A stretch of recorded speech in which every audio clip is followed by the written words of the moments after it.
Supaya duduk kembali. Kita bersama akan masuk dalam pelayanan firman Tuhan.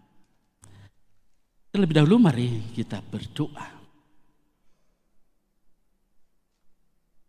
Nama Yesus berkumandang, dan sesungguhnya nama Yesus itu terus bercahaya di segala negeri, termasuk di negeri yang kami cintai, Republik Indonesia.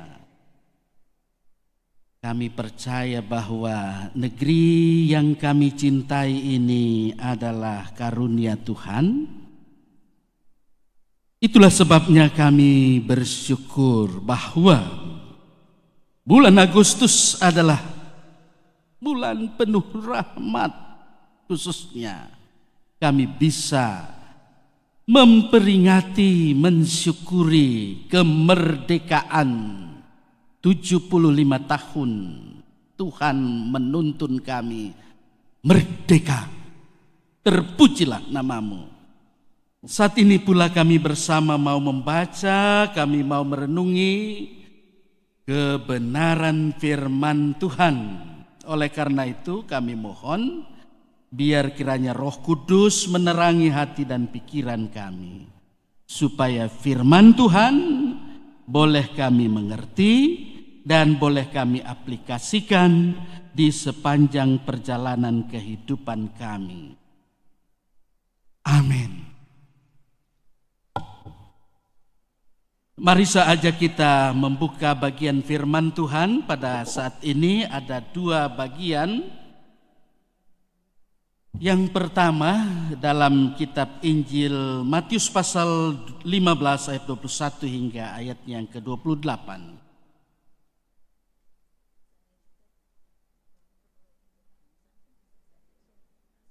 Saya akan membacakan firman Tuhan di Injil Matius pasal 15 ayat 21 hingga ayat 28.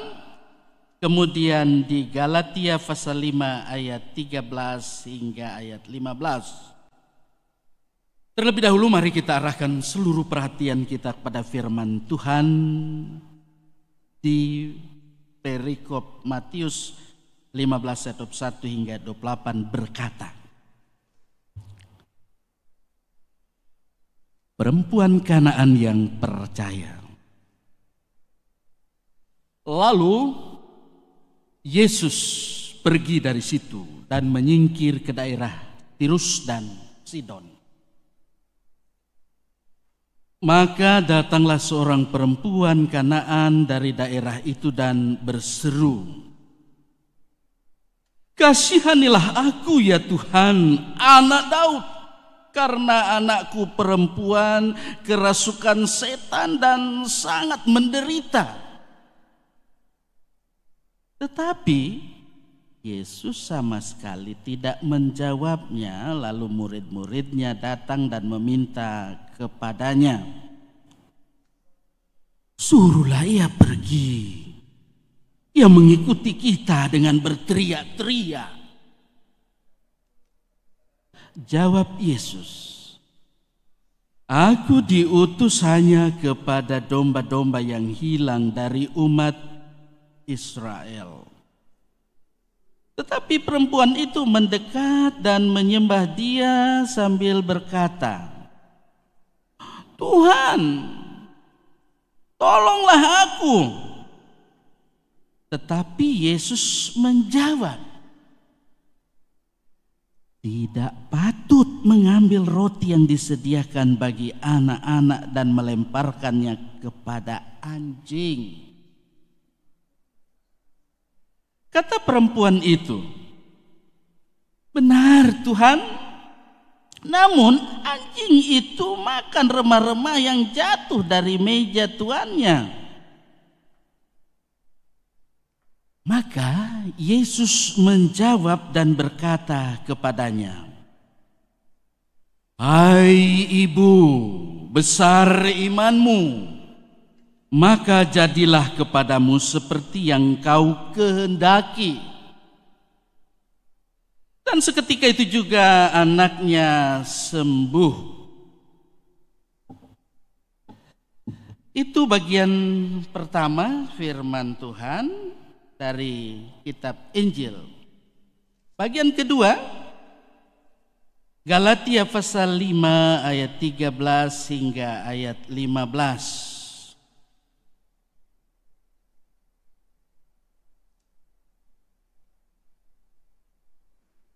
Saya baca, mari kita dengar, kita simak firman yang berkata, saudara-saudara, memang kamu telah dipanggil untuk merdeka.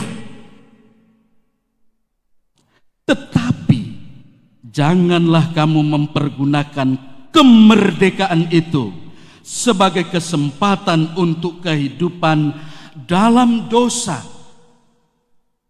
melainkan layanilah seorang akan yang lain oleh kasih. Sebab seluruh hukum Taurat tercakup dalam satu firman ini, yaitu kasihilah sesamamu manusia seperti dirimu sendiri. Tetapi jikalau kamu saling menggigit dan saling menelan, awaslah supaya jangan kamu saling membinasakan. Demikianlah firman Tuhan. Berbahagialah setiap orang yang menuruti firman Tuhan, sebab firman-Nya itu pelita bagi kita dan terang bagi jalan kita. Haleluya. Haleluya. Haleluya.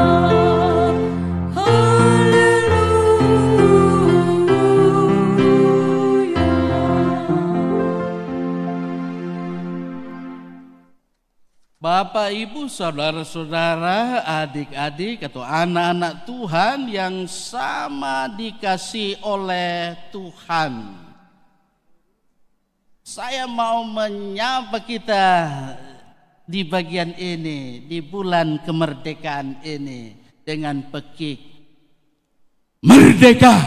Merdeka. Sekali lagi, merdeka. Merdeka. Kemerdekaan adalah hak segala bangsa. Kemerdekaan itu telah diraih oleh bangsa kita dengan perjuangan dari para pahlawan sampai titik darah penghabisan. Sehingga 75 tahun Indonesia merdeka. Yang menarik, bahkan lebih menarik lagi, bahwa sebagai umat Kristiani kita bagian integral dari masyarakat Indonesia yang sudah menjalani era kemerdekaan 75 tahun. Kita juga dimerdekakan oleh Kristus. Kristuslah yang memerdekakan kita dari ikatan belenggu dosa dari setan.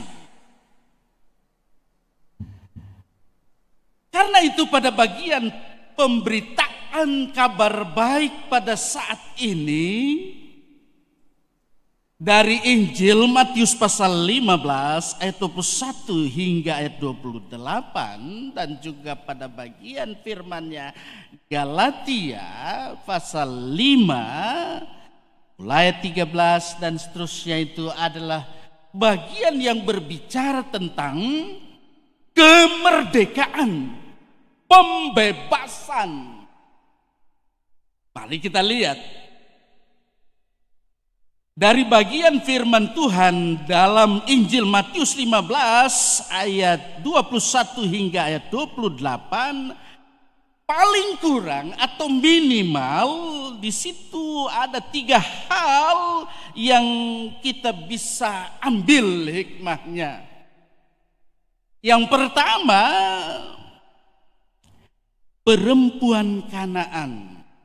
Seorang perempuan ini, dia sangat berani mengambil keputusan untuk dia boleh datang kepada Tuhan Yesus. Meskipun dia punya konsekuensi yang tentu tidak lazim. Keberanian yang ia tunjukkan ke rumah orang Yahudi, rumah tempat Yesus tinggal, padahal ia bukanlah seorang Yahudi. Ya, memang dulu itu orang Yahudi tidak mau bergaul dengan orang-orang di luar Yahudi. Tapi perempuan Kanaan ini punya keberanian. Dia berjuang. Ia masuk ke rumah orang Yahudi, rumah tempat Yesus tinggal. Tetapi ini sangat mengherankan ketika perempuan yang datang ke rumah Yesus, ke rumah orang Yahudi, dia minta belas kasihan. Apa yang dikatakan? Di ayat 27 dikatakan, kasihanilah aku, ya Tuhan, anak Daud, karena anakku perempuan kerasukan setan dan sangat menderita. Nah ini, setan itu kerjanya memang membelenggu, ya, membelenggu kita, sehingga kita malas datang kepada Yesus, malas berdoa, malas membaca firman Tuhan. Belajar dari kesaksian ini bahwa sesungguhnya awalnya ketika perempuan Kanaan itu datang, Yesus tidak memberi respons. Ya, Yesus abaikan itu apa yang dilakukan oleh perempuan Kanaan itu. Malah murid-murid Yesus menyuruh supaya Yesus kasih tahu itu perempuan pergi dari rumahnya itu, karena dia cuma mengganggu saja, berteriak minta tolong. Dan perempuan itu terus berjuang karena dia mau ditolong oleh Tuhan. Bahkan dia menyembah sambil dia katakan begini, Tuhan tolonglah aku. Itu ekspresi yang luar biasa, bukan hanya sekedar datang. Sehingga bagian kedua, di bagian firman Tuhan ini kita jumpai bahwa perempuan Kanaan itu dia menunjukkan satu sikap lagi yang luar biasa. Dia begitu gigih, dia begitu tekun, dengan ketekunan bahkan dengan kesetiaan yang ia miliki itu, ia punya keyakinan pasti Yesus sanggup menolong. Karena itulah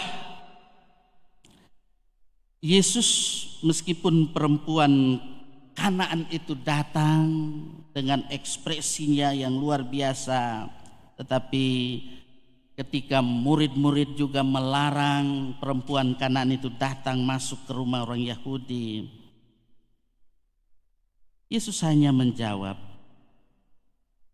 tidak patut mengambil roti yang disediakan bagi anak-anak dan melemparkan kepada anjing. Saudara-saudara, ungkapan ini sangat tentu kasar di telinga. Tapi perempuan Kanaan yang ada ini, meskipun terdengar kasar di telinganya, dia terus dengan kesetiaan, dengan kegigihannya, dengan ketekunannya, dia memohon supaya apa? Tuhan boleh menolongnya. Bagian ketiga, dengan gigihnya perempuan Kanaan yang sudah percaya itu datang kepada Yesus, maka di sini kita juga melihat pada bagian ketiga ada sikap rendah hati yang dimiliki oleh perempuan Kanaan yang ada. Dia memiliki penyerahan diri sepenuhnya, meskipun dia, saya katakan tadi, mendengar ada peribahasa yang diungkapkan oleh Yesus sangat kasar. Namun perempuan Kanaan menjawab dengan kerendahan hati. Dia punya rasa rendah hati dengan menjawab, "Benar Tuhan, namun anjing itu makan remah-remah yang jatuh dari meja tuannya." Itu ayat 27. Bijaksana sekali dan luar biasa. Ia tidak meminta roti, tetapi cukup remah-remah saja yang jatuh itu bisa dia terima. Ia menyadari dirinya bukanlah seorang Yahudi dan karena tidak mendapat bagian yang utama dalam kehidupan. Jadi Bapak Ibu Saudara-saudara jemaat Tuhan, disinilah Yesus datang sebetulnya ke dunia ini. Dia mau mendobrak, dia mau meruntuhkan pemahaman dari orang Yahudi bahwa keselamatan itu hanya untuk orang Yahudi. Yesus mendobrak pola pikir partikularistik. Itu yang saya katakan tadi. Partikularistik adalah pola pikir di mana keselamatan hanya tertuju pada orang Yahudi. Tetapi Yesus sudah mendobrak itu. Yesus mendobrak, meruntuhkannya supaya tentu siapa yang datang ketika dalam kehidupan ini masih mengalami belenggu, belum merdeka, masih dibelenggu oleh kuasa kegelapan, masih dibelenggu oleh setan dalam kehidupan ini, supaya datang kepadanya, supaya tekun, supaya gigih, supaya setia, bahkan rendah hati. Jangan angkuh. Karena dewasa ini ada yang angkuh. Ya, saya yakin yang ada yang mau hidup dalam kerendahan hati. Pada saat ini kita mau datang kepada Dia, kepada Yesus. Ketika dalam kehidupan ini kita belajar dari sikap perempuan Kanaan yang ada, ketika itulah hati Yesus tergerak. Ya, hatinya tergerak oleh belas kasihan yang luar biasa. Sehingga di ayat 28 Yesus katakan, "Hai ibu, besar imanmu, maka jadilah kepadamu seperti yang kau kehendaki." Yesus tidak perlu ke sana cepat-cepat mau lakukan eksorsisme. Nah, eksorsisme itu adalah pengusiran kuasa kejahatan, kuasa kegelapan, kuasa setan. Dia tidak perlu tengking, "Tolong Yesus." Tidak perlu. Tapi ketika iman yang dimiliki oleh perempuan Kanaan itu, Yesus cukup katakan, "Hai ibu, besar imanmu, jadilah kepadamu sebagaimana apa yang kau kehendaki." Seketika itu anaknya yang dibelenggu oleh setan itu terbebas.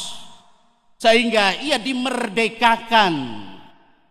Dia merdeka, dia mengalami mujizat yang luar biasa. Dan dalam kehidupan ini, dalam kelanjutan bagaimana narasi iman terus berjalan dalam perjalanan kehidupan zamannya Rasul Paulus. Rasul Paulus dia menyampaikan juga itu kepada jemaat di Galatia, tertuju juga buat kita sekarang saat ini yang mendengar dan kita mau mengaplikasikan itu. Perikop Galatia 5 ayat 13 dan seterusnya, di situ Rasul Paulus mau membuktikan bahwa kemerdekaan di dalam Kristus Yesus itu mau menciptakan manusia baru. Bagaimana manusia baru itu? Bukan nanti pacar baru atau suami baru. Bukan. Jadi memahami firman Tuhan, jangan memahami secara literer. Tetapi bagaimana kita memahami, memaknainya. Dan nanti lagi ada yang bilang Yesus itu sodurhaka karena dia bilang bukan ibunya itu Maria, padahal itu ibunya. Itu pemahaman secara literer.